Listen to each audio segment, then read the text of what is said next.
ప్రియమైన మా పరలోకపు తండ్రి, పరిశుద్ధమైన దేవా, నీకు వందనాలు. ఉదయకాల సమయంలో మీరు మన సజీవులుగా ఉంచినారు, స్తోత్రములు. మే 17వ తేదీ నాడు ఎడాల సెలయేళ్ల ద్వారా అందరితో మీరు మాట్లాడమని ప్రభు అయిన యేసుక్రీస్తు వారి నామం పేరిట ప్రార్థించి వేడుచున్నాము తండ్రి, ఆమేన్. ఎడారిలో సెలయేళ్లు, మే 17వ తేదీ. 40 ఏండ్లైన పిమ్మట సీనాయి పర్వతమందు దేవదూత అతని కగుపడెను. రమ్ము, నేనిప్పుడు నిన్ను ఐగుప్తునకు పంపుదునని అతనితో చెప్పాను. అపోస్తుల కార్యం 7వ అధ్యాయం 30వ వచనం నుంచి 34వ వచనం వరకు. ఒకసారి దేవుడు మనని కొంతకాలం పాటు మన పనిలో నుండి పక్కకి తప్పించి ఊరకుండుడి, తిరిగి సేవ చేయడం కోసం కొన్ని విషయాలు నేర్చుకోమని ఆదేశిస్తాడు. ఇలా ఎదురు చూస్తున్న కాలం అంతా వ్యర్థమైందని అనుకోవటానికి వీలు లేదు. పూర్వం ఒక రౌతు శత్రువుల బారి నుండి తప్పించుకొని పారిపోతూ కొంతసేపటికి తన గుర్రానికి కొత్త నాడాలు కొట్టడం తప్పనిసరి అని గ్రహించాడు. అతని వివేకమేమో ఆలస్యము లేకుండా ముందుకు సాగిపోమ్మని గొడవ చేసింది. అయితే అంతకంటే ఎక్కువైన వివేచన శక్తి ఏమో కమ్మరి పనివాని కొలిమి దగ్గర ఆగి ఆ నాడా వేయించడమే మంచిదని బోధించింది. వెంటనే తరిమే వాళ్ళ గుర్రపు డెక్కాల చప్పుడు దగ్గరలో వినిపిస్తూనే ఉన్నప్పటికీ కొద్ది నిమిషాలు ఆగి ఆ నాడ కొట్టించే వరకు నిలబడ్డాడు.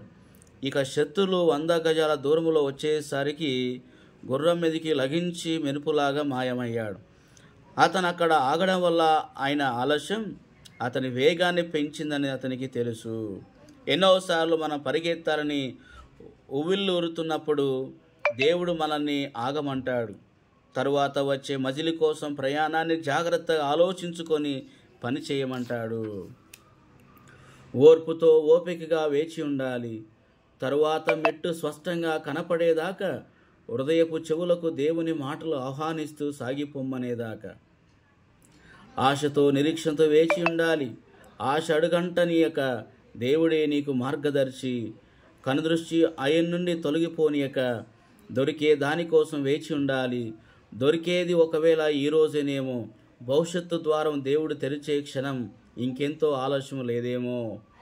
వేచి ఉండాలి, ఇంకా వేచి ఉండాలి. చాలాసేపు కనిపెట్టాం. దేవుడు తన గుప్పిలు విప్పినంతసేపు వేచి ఉండటములో తప్పు లేదు. వేచి ఉండాలి, ఇంకా వేచి ఉండాలి. దేవుడు జాగు చెయ్యడు.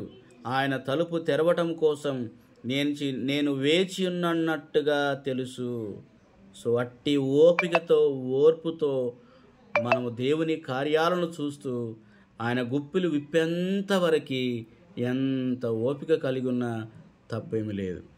సో ఈరోజు నీ వ్యక్తిగత కుటుంబ సంఘ జీవితాలలో నీ భవిష్యత్తు విషయముల కొరకై ఏ విషయమైనా ఆ యొక్క గుర్రం మీద వెళుతున్న వ్యక్తి ఆ గుర్రము యొక్క కాలు నాడ ఎప్పుడైతే అరిగిపోయిందని తెలుసుకుందో తను కమ్మరి వారి దగ్గరికి వెళ్ళి ఆ గుర్రానికి కొత్త నాడలు వేయించాడు. కాబట్టే ఆ కొద్ది నిమిషం ఆగాడు. కాబట్టి తన ప్రయాణం ఎంతో స్పీడ్గా త్వరితముగా అయింది.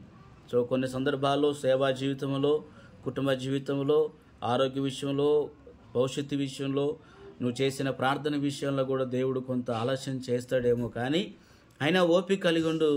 ప్రభు అధికమైనటువంటి విజయాన్ని దేవుడు నీ జీవితంలో అనుగ్రహించునుగాక. ఆమేన్.